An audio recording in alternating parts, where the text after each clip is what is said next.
kalau kalian keluar gitu, tiba-tiba keluar, coba masuk lagi nanti. Ya.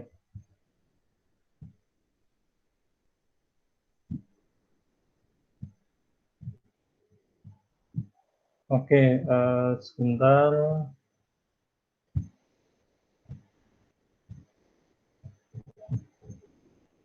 Oke, semuanya bisa lihat PowerPoint-nya? Belum, Pak. Belum terlihat. Oke, sudah terlihat? Sudah, Pak? Sudah, Pak. Udah, Pak. Oke, oke. Sudah ya. Ya, kita mulai dengan hal yang mudah di matematika ya, yaitu masalah himpunan. Ya. Ya, kita membahas secara singkat apa itu pengertian himpunan ya. Konsep himpunan itu sudah kita ketahui ya. Ada macam-macam himpunan ya. Ada contohnya himpunan mahasiswa, jurusan, himpunan kerukunan tani, dan lain sebagainya. Jadi secara singkat, himpunan itu adalah suatu kumpulan atau gugusan ya dari sejumlah objek. Ya. Objek di sini bisa disebut dengan anggota, ada yang menyebutnya dengan anggota, elemen, dan unsur ya. Misalnya hewan tertentu, tanaman tertentu, buku tertentu, angka-angka tertentu, dan lain sebagainya. Ya ini mudah lah ya pengertiannya. Oke. Nah, kalau dalam matematika ya, himpunan ini dilambangkan dengan huruf kapital ya, atau huruf besar ya. Biasanya huruf A, B, C, dan sebagainya sampai dengan Z ya. Nah, kemudian objeknya ya, jadi ada himpunan, ada objek. Ini dilambangkan dengan huruf kecil ya, A, B, C, D, dan seterusnya. Oh ya maaf, ini seharusnya A kecil ya.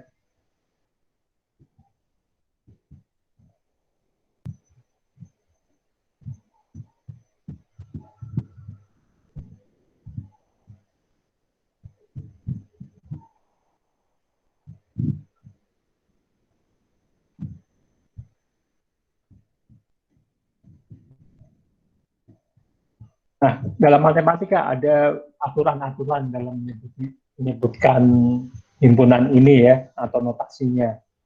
Misalnya seperti ini ya, P adalah anggota himpunan A ya.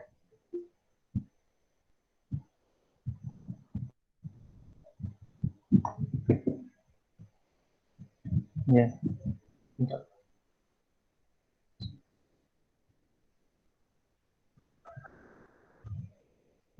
Sebentar.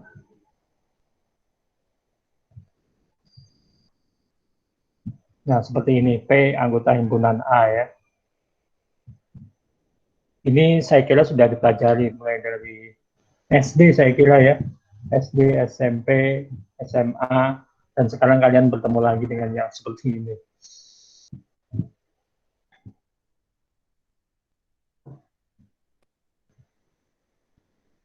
Nah, ada yang disebut dengan himpunan bagian atau subset ya, kalau dalam bahasa Inggrisnya. Ya. Ini terjadi jika himpunan A itu merupakan himpunan B. Ya. Seperti ini ya notasinya. Maka A ini disebut dengan himpunan bagian atau subset di sini.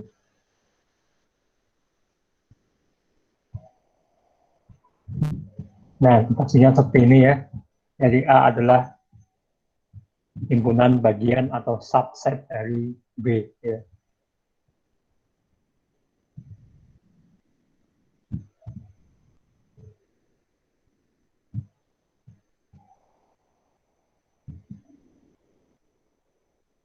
Nah, kemudian ada himpunan yang dikatakan sama atau sederajat itu apabila semua anggota dari himpunan ini merupakan anggota bagi himpunan yang lainnya ya.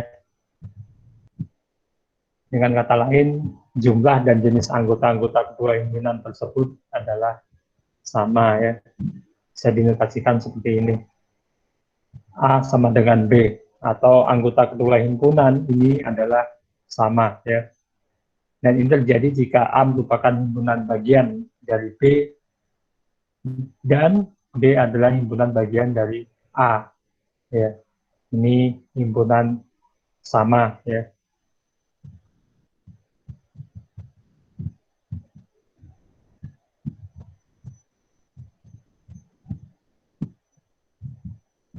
Nah, ada pernyataan ingkaran atau bantahan. Artinya bantahan terhadap P bagian merupakan anggota himpunan A ya. Kemudian A merupakan subset dari B dan A sama dengan B ya, itu dinotasikan dengan tanda coret ya, seperti ini. Jadi artinya ini adalah P itu adalah bukan anggota himpunan A ya.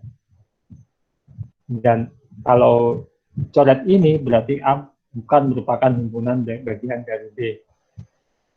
Jika A tidak sama dengan B, artinya himpunan A ini tidak sama dengan B ya. Ini dicoret di sini. Ya.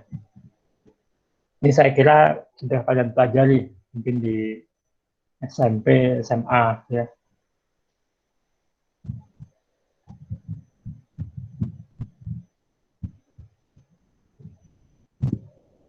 Nah, dalam penyajian himpunan ini ada beberapa cara ya, atau kaidah, ada kaidah yang harus ditepati. Hal ini karena memang matematika itu adalah suatu bahasa ya, cara berkomunikasi. Tentu saja cara berkomunikasi bahasa matematika itu harus memiliki kaidah yang sama supaya semua orang dari berbagai negara yang menggunakan matematika itu bisa mengerti apa yang ingin disampaikan. Ya. Yang pertama ada cara daftar ya, itu dengan mencantumkan seluruh objek yang menjadi anggota himpunan ya. Misalnya ini himpunan A ya, berupa bilangan 1 sampai 5 misalnya. Ini semuanya didaftarkan di sini, ditulis semuanya.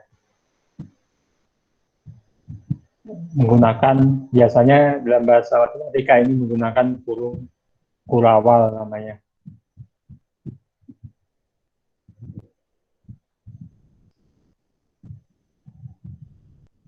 Nah, kemudian ada cara kaidah ya. Ini umum digunakan ya. Misalnya seperti ini untuk menyebut bilangan yang sebelumnya ini ya, 1 sampai 5 ini menggunakan cara seperti ini ya. Adalah X, di mana X adalah bilangan antara 0 sampai 6 ya. Bilangan kurang lebih besar dari 0 dan kurang dari 6. Jadi himpunannya 1, 2, 3, 4, dan 5. Seperti ini.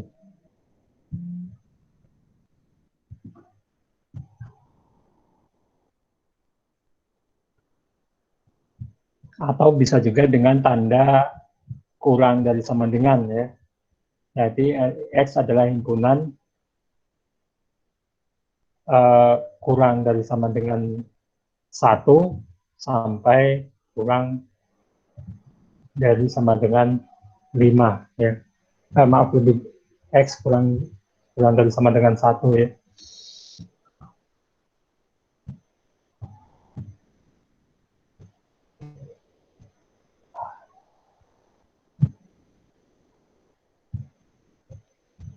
Nah, kemudian ada himpunan universal dan himpunan kosong ya.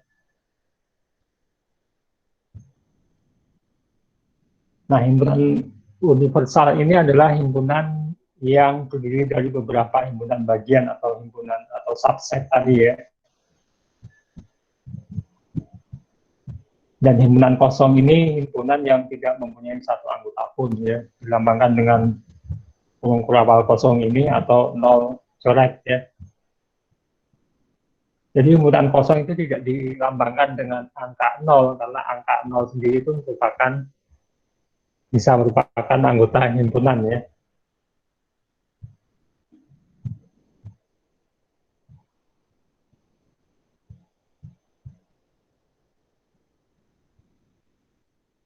Nah, himpunan universal ini merupakan induk dari suatu himpunan.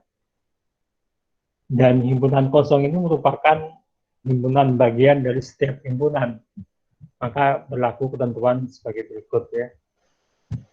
Himpunan kosong itu merupakan subset dari himpunan A dan subset dari himpunan universal ya. Contohnya seperti ini, kita punya himpunan bilangan bulat ya, dari 0 sampai 9. Himpunan A ini merupakan subset dari himpunan universal ya, 0, 1, 2, 3, dan 4 ya. Sedangkan B juga merupakan subset dari himpunan universal ya, 5 sampai 9. C juga himpunan subset dari himpunan universal ya. Nah, X adalah anggota himpunan universal ya, 0 sampai 9 ya. Kita lihat tadi ya, 0 sampai 9. Y adalah himpunan bagian A, di mana himpunan A ini 0 sampai 4 tadi ya. 0 sampai 4. Kemudian kalau himpunan B-nya sendiri 5 sampai 9. C ini 0 sampai 4 ya. Maka A adalah subset dari himpunan A, B, C itu masing-masing adalah subset atau himpunan bagian dari himpunan universal ya. Jadi A sama dengan C ya. Sama tadi ya. A sama dengan C, anggota himpunannya sama ya.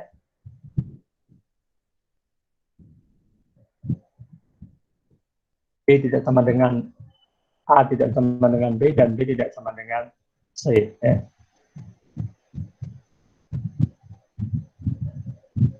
Y adalah anggota himpunan A, dan Y juga anggota himpunan C ya.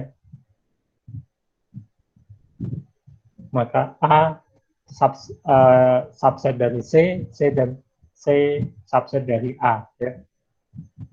Seperti yang kita bilang tadi, A sama dengan C tadi ya.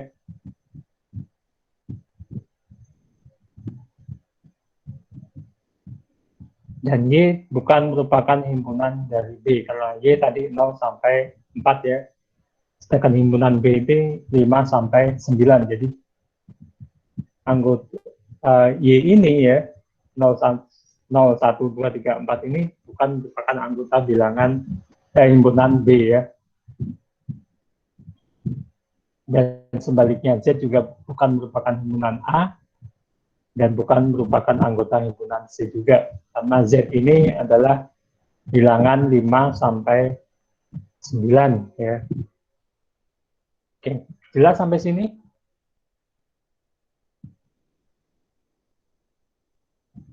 Ya, saya kira ini cukup mudah ya. Halo, kok sepi nggak ada yang jawab?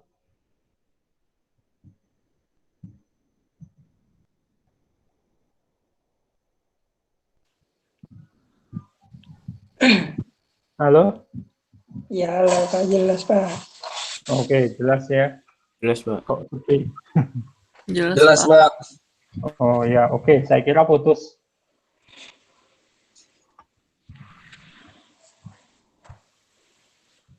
Nah, kemudian himpunan kosong ya. Himpunan kosong itu merupakan himpunan bagian dari A, B, C, dan juga bilangan universal. Ya.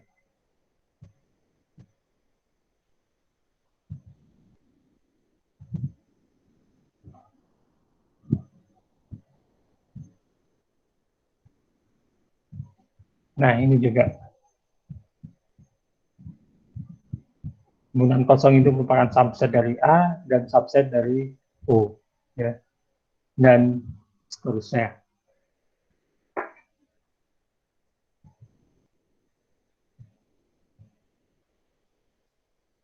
Nah, ada himpunan bagian, ada gabungan, ada irisan, ada selisih, ada pelengkap ya. Gabungan ya, ini dilambangkan dengan U ya, union ya. Ini gabungan dari dua himpunan atau lebih ya. Kalau seperti ini A union B, berarti ini adalah gabungan dari himpunan A dan himpunan B.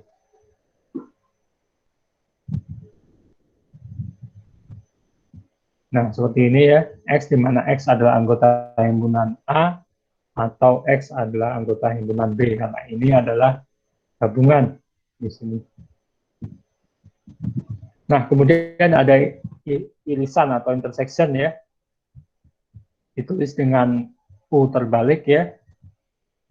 Ini adalah anggota himpunan yang dimiliki oleh A dan B ya.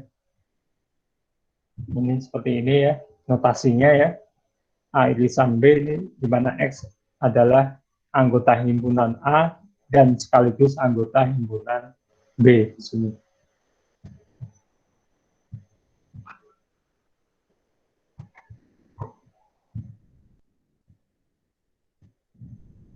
Nah, jika A irisan B ini himpunan kosong, itu artinya antara kedua himpunan ini, A dan B ini tidak memiliki satu anggota yang dimiliki secara bersama ya. Maka A dan B dikatakan disjoint ya, atau berpisah gitu ya. Jadi tidak ada irisannya, tidak ada anggota yang dimiliki bersama ya. Nah, kemudian ada selisih ya. A minus B atau dilambangkan juga dengan seperti ini ya. Selisih A dan B ya. Ini artinya adalah ini himpunan yang beranggotakan objek-objek milik A yang bukan objek milik B ya. Jadi sisa milik A yang tidak dimiliki oleh B di sini. Ini disebut dengan selisih ya. Notasinya seperti ini ya. X di mana X adalah anggota himpunan A, tetapi X bukan merupakan anggota himpunan B. Nah, itu disebut dengan selisih.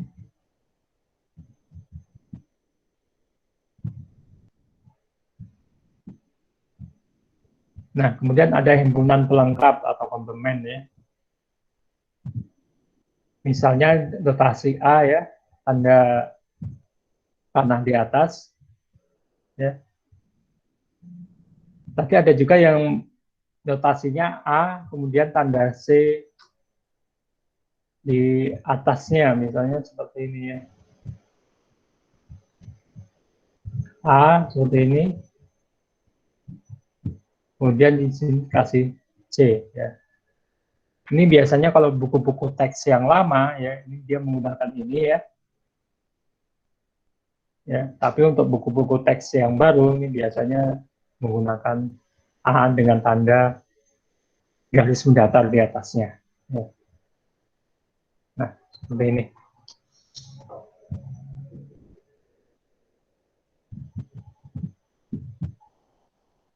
Nah, A ini bisa dikatakan selisih antara himpunan universal dengan himpunan A.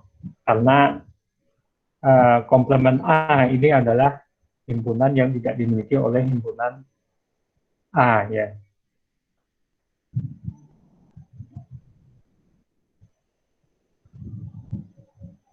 Jadi notasinya seperti ini ya. Komplement F sama dengan X, di mana X adalah anggota bilangan universal, tetapi X bukan merupakan anggota himpunan A ya. Atau sama dengan selisih antara U dan A ya.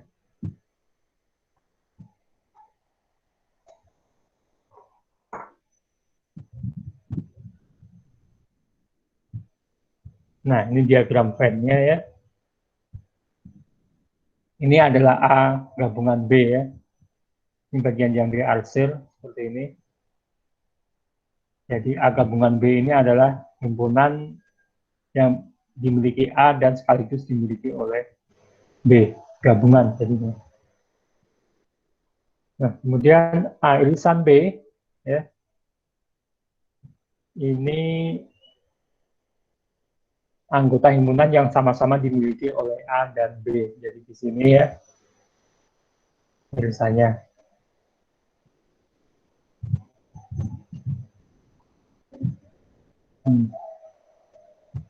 Oke. Jelas di sini?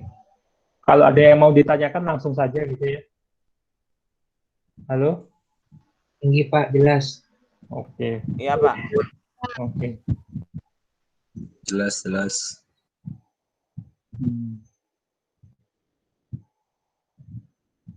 Nah, ini yang disjoin tadi ya. A dan B disjoin ya. Jadi himpunan A tidak sama dengan anggota, himpunan A tidak sama dengan himpunan B ya. Nah, kemudian selisih ya. A selisih B ini adalah himpunan yang diarsir ini ya. Jadi hanya himpunan A saja yang dan bukan himpunan anggota himpunan B. Nah, ini yang disebut dengan selisihnya. Nah, komplemen A ya, bagian yang diarsir ya, atau yang bukan merupakan himpunan A. Jadi semua himpunan yang bukan merupakan himpunan A. Ini komplemen A. Sama juga misalnya komplemen B seperti ini. Jadi anggota yang bukan merupakan anggota himpunan B.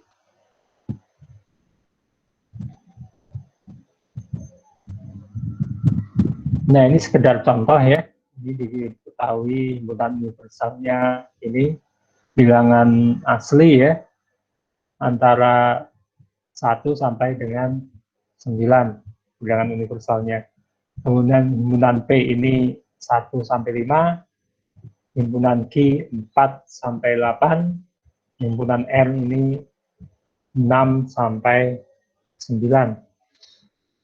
Maka ya P gabungan Q berarti P digabung dengan Q ya. Disebutkan semuanya 1 sampai 9 ya. P kalau P-nya 1 2 3 4 5 terus diteruskan dengan Q-nya 4 5 6 7 8.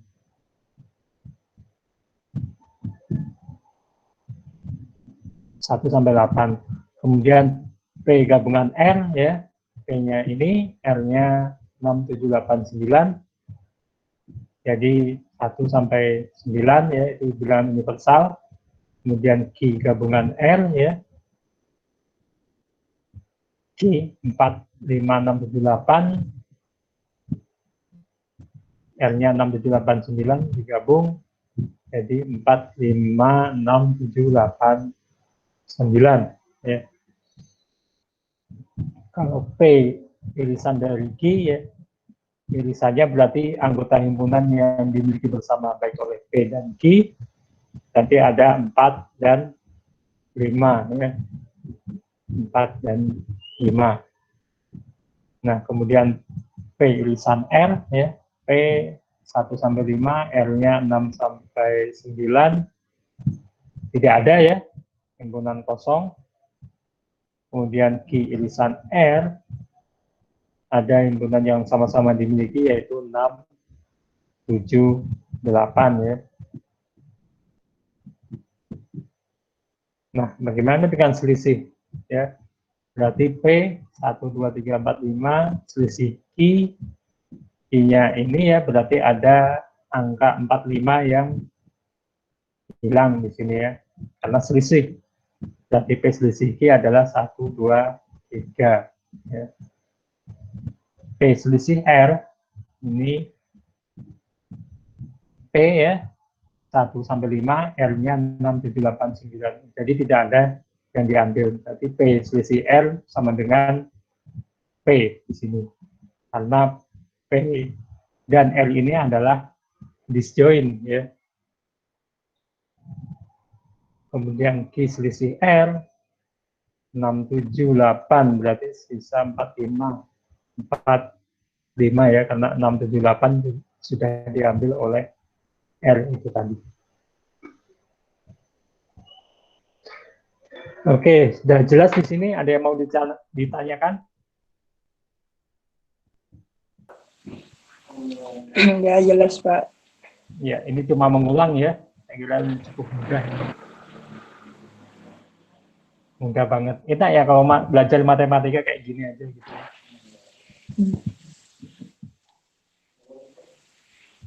Nah, tentu saja nanti kalau kalian kuliah di tingkat lanjut ya, tentu saja himpunan-himpunan ini masih tetap kita gunakan. Hanya saja kita tidak menggunakan variabel yang sederhana seperti ini ya. P, I, R, A, B, C. Tapi variabelnya udah berubah nanti.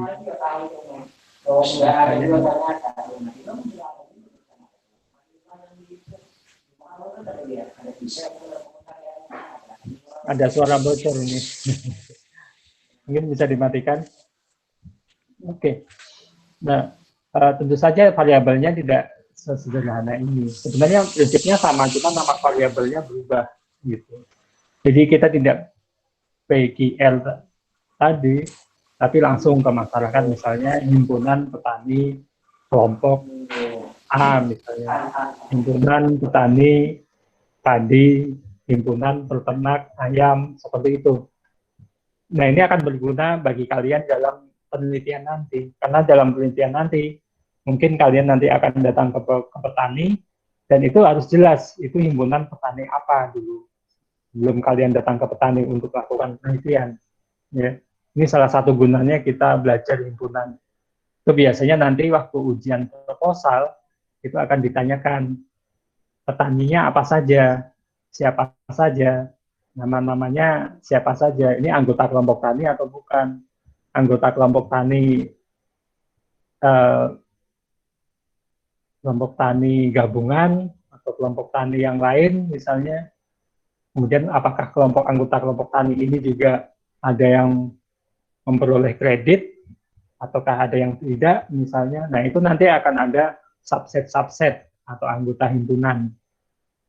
Anggota himpunan, ada himpunan universal ya, kemudian ada anggota himpunan subset tadi ya, sub-sub himpunan. Nah, itu biasanya akan ditanyakan di situ. Ya, itulah salah satu gunanya untuk belajar himpunan, untuk menentukan yang namanya sampel penelitian. Tentu saja kita kalau melakukan penelitian ke petani kan, kita tidak mungkin untuk bertanya kepada seluruh petani gitu ya. Itu kan terlalu banyak. Hanya kan kita perlu untuk memilih petani. Nah, untuk memilih petani kita perlu mempelajari konsep himpunan itu tadi.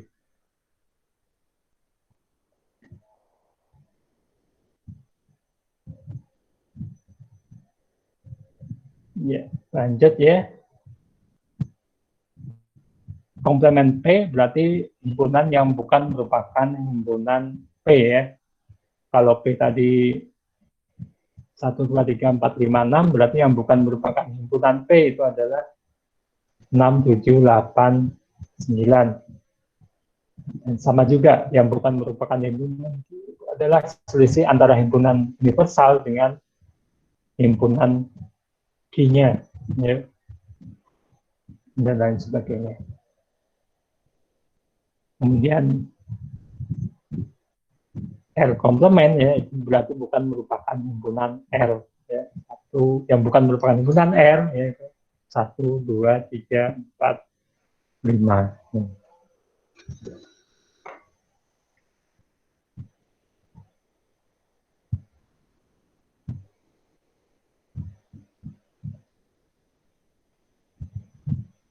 Nah, ini ringkasan beberapa lambang ya, notasi ya. Ini seperti huruf E, ini adalah anggota, artinya anggota suatu himpunan.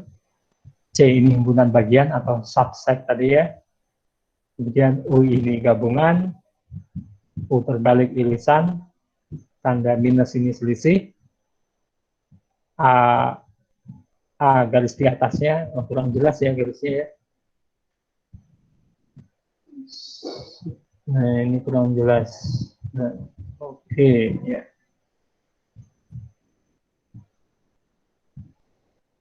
Itu pelengkap A atau komplement A, ya.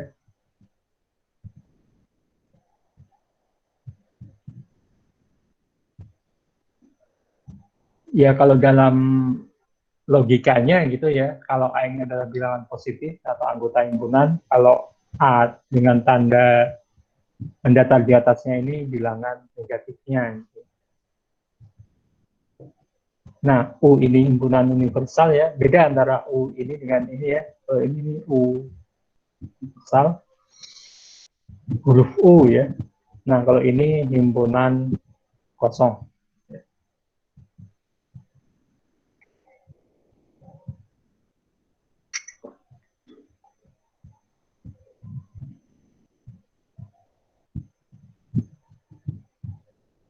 Nah, kemudian ada kaidah-kaidah matematika ya dalam mengoperasikan himpunan ya. Yang pertama ada kaidah idempoten ya. A gabungan A ini adalah sama dengan A, kemudian A irisan A ini sama dengan A. Kemudian ada kaidah asosiatif ya. Kalau A gabungan U kemudian diiriskan ke himpunan C, yaitu itu sama dengan A gabungan B dan gabungan C. Ya. Itu mirip dengan apa ya, penjumlah kaidah jumlahan perkalian ya, kaidah asosiatif ini. Dan sebaliknya ya, A irisan B irisan C ini sama dengan A irisan setelah B diiriskan ke C.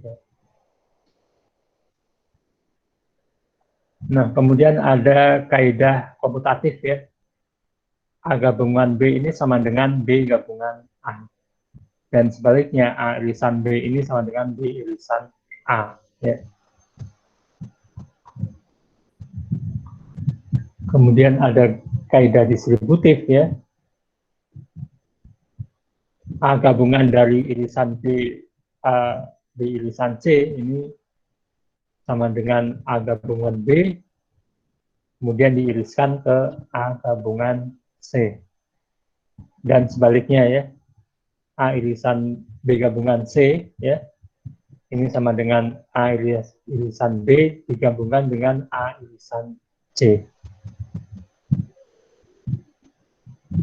Nah, kemudian ada kaidah identitas ya. A gabungan himpunan kosong itu sama dengan A, ya. A irisan himpunan kosong itu sama dengan himpunan kosong ya. A gabungan di himpunan universal ini sama dengan himpunan universal, sedangkan A irisan universal ini sama dengan A di sini.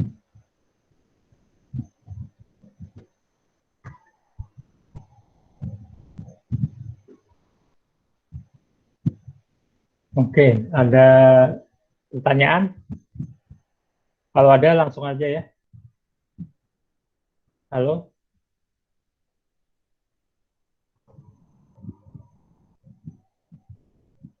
Halo? Bapak, saya izin bertanya. Ya. Saya Holila, Pak. Ingin bertanya tentang A komplement tadi, Pak. Yang di tabel tadi itu maksudnya A komplement sama dengan bilangan negatif itu gimana ya, Pak? Ini untuk contoh penggunaannya. Misalnya kita himpunan positif ya A.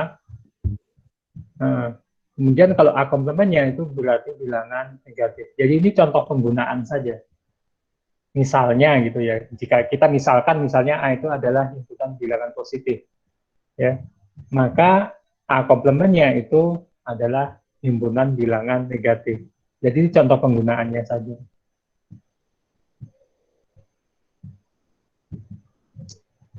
Misalnya seperti itu.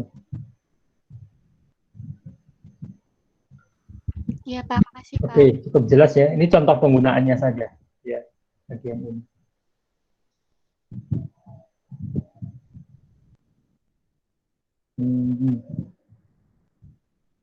Nah, kemudian ada kaidah kelengkapan ya. A gabungan dengan komplement A ini sama dengan universal ya. A irisan A komplement ini bilangan kosong ya, karena A dengan komplement A ini pasti disjoin ya. Kemudian komplement dari komplement A ini sama dengan A, kalau ini double ya komplementnya. Kemudian komplement bilangan universal itu kosong, tidak ada ya. Sedangkan komplement dari himpunan kosong itu sama dengan bilangan universal.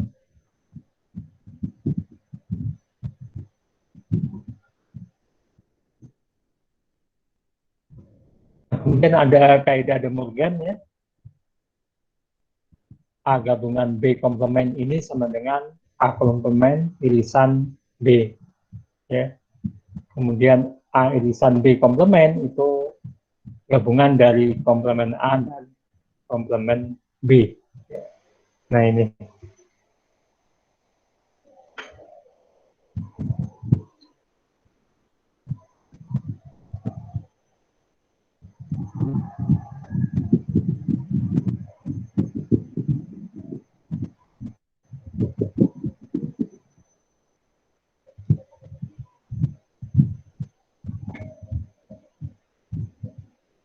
Oke. Cukup jelas sampai sini? Ada yang ingin ditanyakan lagi?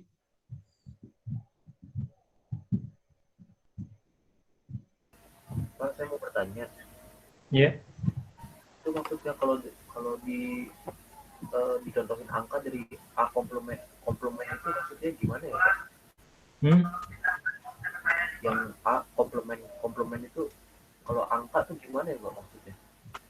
Angka ya. Oke, kita contohnya anggap seperti ini ya.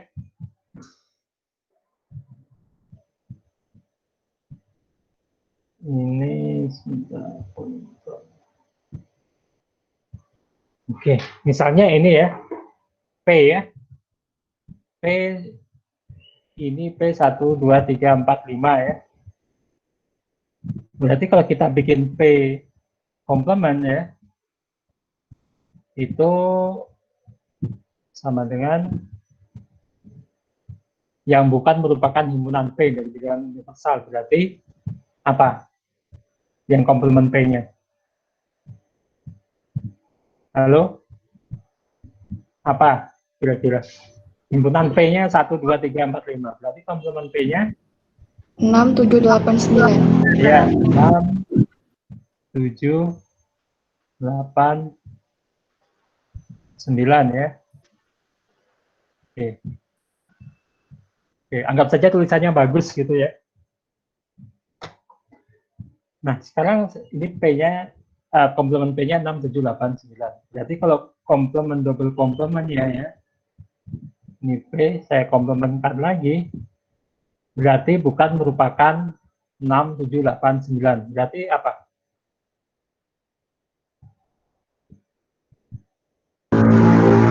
Berarti kan 1, 2, 3, 3, 4, 5, Pak. 5 ya. Nah. Iya kan? Iya, Bisa Pak. jelas? Berarti anggota ini ya, dua anggota ini sama dengan ya kan? P sama dengan komplement dari komplement P, ya kan? Nah, itu contohnya.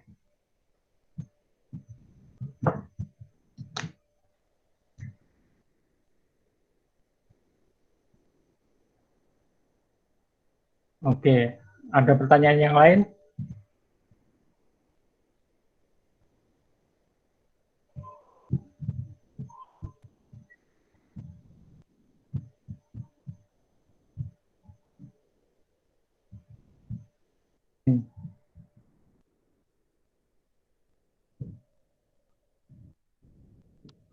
Ini ada beberapa latihan ya.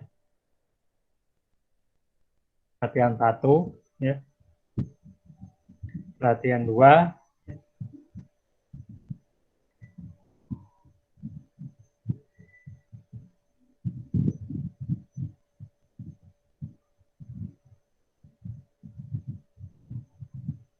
banyak latihan di sini.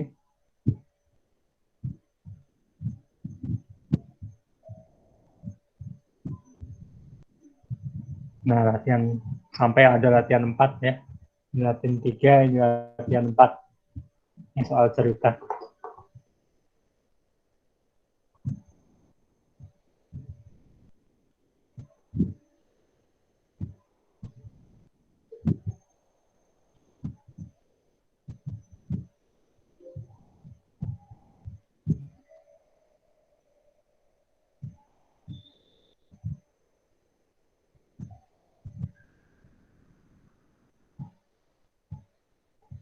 Oke.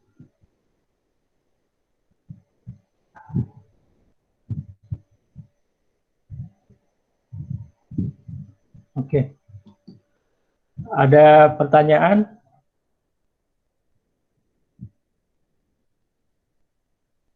Untuk latihan coba dikerjakan ya. Coba dikerjakan. Nanti dibahas lebih lanjut dengan Kak Hartoni besok ya.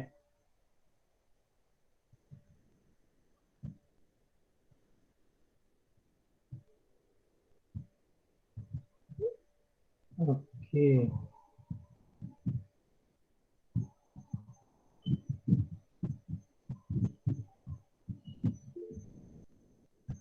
Oke, terakhir ada pertanyaan? Atau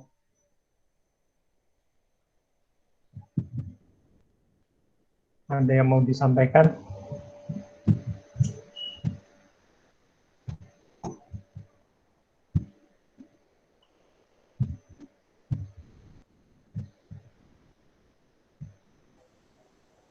Kalau ragu-ragu bertanya ya, bisa menggunakan chat ya.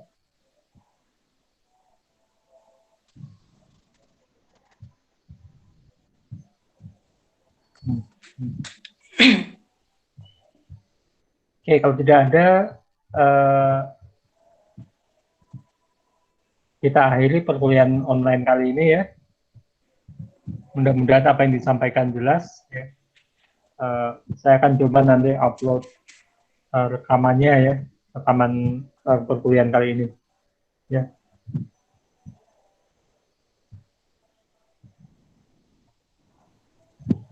Oke, terima kasih atas perhatiannya. Mudah-mudahan apa yang kita dapatkan hari ini, apa yang kita pelajari ini mendapatkan hikmah ya, mendapatkan pahala, dan nanti akan berguna untuk perkuliahan selanjutnya ya. Oke, saya tutup kuliah ini dengan mengucapkan alhamdulillah. Ya. Terima kasih atas kehadirannya ya. Bertemu lagi besok ya, jam 4 ya. Dengan Pak Tony ya. Nanti akan disampaikan oleh beliau apa tugasnya, gimana prosesnya dan lain sebagainya. Oke, terima kasih. Assalamualaikum warahmatullahi wabarakatuh. Waalaikumsalam warahmatullahi wabarakatuh.